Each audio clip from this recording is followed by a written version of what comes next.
आने के लिए बहुत बहुत शुक्रिया। जैसे कि आपको पता है 4 सितंबर से लेकर 10 सितंबर तक भ्रष्टाचार मुक्त JNK वीक जो है वो मनाया जा रहा है।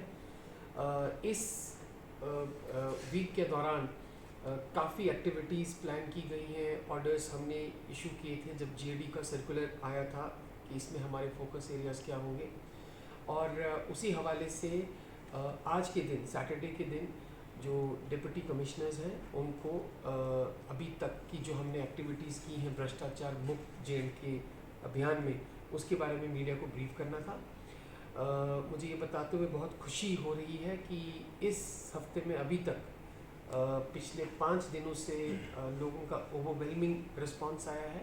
हमारा टारगेट 600 से लेकर 700 कैंप्स का था, एक्टिविटीज़ का था, जो डायरेक्टली या इनडायरेक्टली भ्रष्टाचार मुक्त अभियान से जुड़े हुए हैं, इरेडिकेशन ऑफ करप्शन से, ट्रांसपेरेंट गवर्नेंस के हवाले से। इसमें रेवेन्यू डिपार्टमेंट ने लीड ली है। हमारे कैंप्स विलेज लेवल पे भी ऑर्गेनाइज हुए हैं, जिसमें हमने फ़र्द पे ख़ास तौर से जोर दिया है। डिमार्केशन की जो डिमांड्स हैं उनको प्रायोरिटाइज़ किया है, और साथ साथ जो म्यूटेशंस की जो अटेस्टेशन होती है और जो बाकी ख़ास तौर से इनहेरिटेंस म्यूटेशंस को लेके जो इश्यूज़ हैं उसके बारे में लोगों को सेंसिटाइज़ किया है। पूरे हफ्ते में हमारा फोकस ग्रीवांसेस के रिड्रेसल पे रहेगा। जो ग्रीवांसेस हम इमीडिएटली एड्रेस कर सकते हैं on a real time basis, उन्हें हम प्रायोरिटाइज़ करेंगे। और कुछ ऐसी ग्रीवांसेस होती हैं जिसमें इन्वेस्टिगेशन या रिपोर्ट्स वगैरह ऑब्टेन करनी होती हैं, उसमें हमने 1 महीने का टाइम लाइन रखा है उन ग्रीवांसेस को भी डिस्पोज ऑफ करने के लिए। जैसे कि मैं कह रहा था कि रेवेन्यू डिपार्टमेंट इसका मेन फोकस एरिया है, उसकी सर्विसेज। उसके अलावा जल जीवन मिशन हमारा दूसरा फोकस एरिया है। हमारे डिस्ट्रिक्ट में काफ़ी शिकायतें आती हैं, GSR के जो रिजर्वायर्स बनते हैं या GI पाइप्स वगैरह लगती हैं, पहाड़ी इलाका है, लोगों की ज़मीनों के बीच में से भी पाइप्स चली जाती हैं, तो उन लोकल हिंड्रेंसेस को किस तरीके से हम एड्रेस करें उसके बारे में भी इन कैंप्स में लोगों को सेंसिटाइज़ किया गया है। उसके अलावा जो हमारा रूरल डेवलपमेंट डिपार्टमेंट है, जिसकी मुख्तलिफ स्कीम्स हैं, चाहे नरेगा की स्कीम हो, PMAY-G की स्कीम हो, उसमें बेनिफिशरीज़ की वेरिफिकेशन का जहाँ तक ताल्लुक़ है और डिपार्टमेंट के रोल का ताल्लुक़ है, उसके बारे में भी हमने कैंप्स लगाए। ब्लॉक लेवल्स पे जो हमने वो कैंप्स लगाए।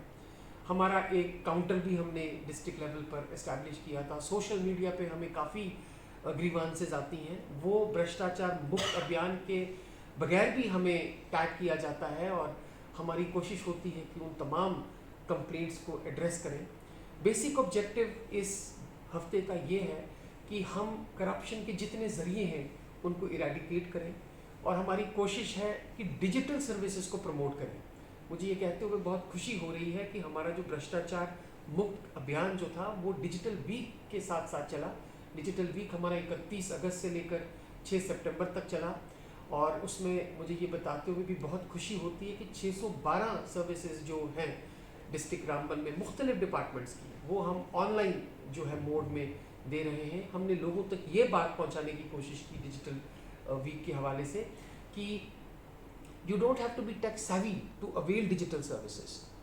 मैं काफ़ी टेक सेवी हूँ, लेकिन जब भी मुझे कोई फॉर्म भरना है, चाहे अपने बच्ची का फॉर्म भरना है, या डोमिसाइल सर्टिफिकेट के लिए अप्लाई करना है, इनकम सर्टिफिकेट के लिए अप्लाई करना है, या मोटर व्हीकल्स डिपार्टमेंट में अपने लाइसेंस के लिए अप्लाई करना है, या किसी और फैसिलिटी के लिए मुझे एग्रीकल्चर प्रोडक्शन डिपार्टमेंट या किसी और डिपार्टमेंट को रुजू करना है, तो I can always avail the services of the common service centres.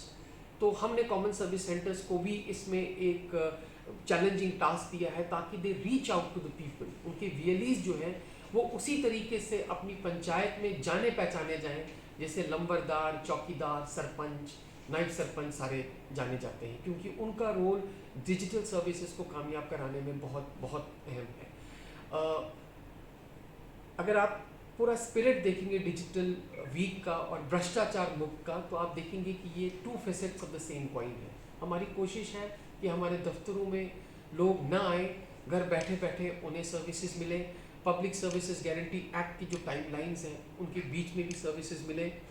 इसी हवाले से हमने अपने डिपार्टमेंट को इन्वॉल्व करने के लिए 3 तारीख को एक कॉम्प्रहेंसिव ऑर्डर निकाला था, जिसमें हमने पंचायत को, म्यूनिसिपल काउंसिल्स को, कमिटीज़ को, PRIs को ख़ास तौर से जो है ग्राम सभाएं करने के लिए कहा गया था। स्वच्छ भारत मिशन पे हम जोर दे रहे थे, जिसका पूरा फोकस ऑनरेबल लेफ्टिनेंट गवर्नर और वर्डी चीफ सेक्रेटरी सर का है। उसके अलावा जो हमारा जन भागीदारी पोर्टल है या मोबाइल दोस्त की एप्लीकेशन है, जो डिजिटल वीक के दौरान हमने काफ़ी उसको एक आईसी मोड पे लाया था, उसको भी हमने इसमें प्रायोरिटाइज किया। हमने जितनी भी गवर्नमेंट की इनिशिएटिव्स हैं regarding eradication of corruption and inculcating a spirit of transparent governance, उसके बारे में था, उनके बारे में हमने उनको आगाह किया। काफ़ी ग्राम सभाएं ऑर्गेनाइज हुई, पानी समितिस को हमने इन्वॉल्व किया। जैसे कि मैंने कहा कि हमारा फोकस जल जीवन मिशन पे भी है। लोगों को हमने ये बताया कि आप खुद, आपको डिपार्टमेंट से नहीं पूछना है कि आपने कितने FHTCs दिए, फंक्शनल हैंड टैप कनेक्शंस दिए। अगर आपको लगता है कि गलत इन्फॉर्मेशन की जा रही है, तो आप हमेशा जल जीवन मिशन के डैशबोर्ड पे जा सकते हैं, जो गूगल पे अवेलेबल है। और वहाँ पर आप जब JKUT का मैप खोलेंगे तो वहाँ पर आप डिस्ट्रिक्ट रामबन की तमाम डिटेल्स आपको पता चल जाएंगी ऑन अ डेली बेसिस कि हमारी टोटल कवरेज कितनी है, आज के दिन में कितने हमने दिए, कितने विलेजेस में हमारी क्या क्या एक्टिविटीज़ हुई, सब डिवीजन वाइज हमारी जो है कवरेज कितनी है, परसेंटेज ऑफ FHTC कनेक्शंस कितनी है, टारगेट FHTC का JJM से पहले कितना था, JJM के बाद कितना ऐड हुआ, वो सारी मैपिंग और ग्राफिंग उसमें की गई है। और मुझे पूरी उम्मीद है कि अपने सोशल मीडिया हैंडल से भी हमने लोगों को इस चीज़ की इंफॉर्मेशन देने की कोशिश की कि आप हम पे यकीन ना रखें, आप जल जीवन मिशन के डैशबोर्ड पे जाके अपने डिपार्टमेंट की प्रोग्रेस को काउंटर चेक करें। जैसा कि मैंने पहले भी कहा कि हमारा focus rural development department, revenue department, जल शक्ति डिपार्टमेंट, PWD डिपार्टमेंट, चाहे नाबार्ड की स्कीम हो, सिटी एंड टाउन्स की स्कीम हो, पॉट हाउस डेवलपमेंट की स्कीम हो, या UT कैपेक्स या डिस्ट्रिक्ट कैपेक्स में हमारे जो रोड्स हैं, बहुत सारे इश्यूज PWD के फॉरेस्ट क्लियरेंस की वजह से भी फंस जाते हैं। काफ़ी प्रोजेक्ट्स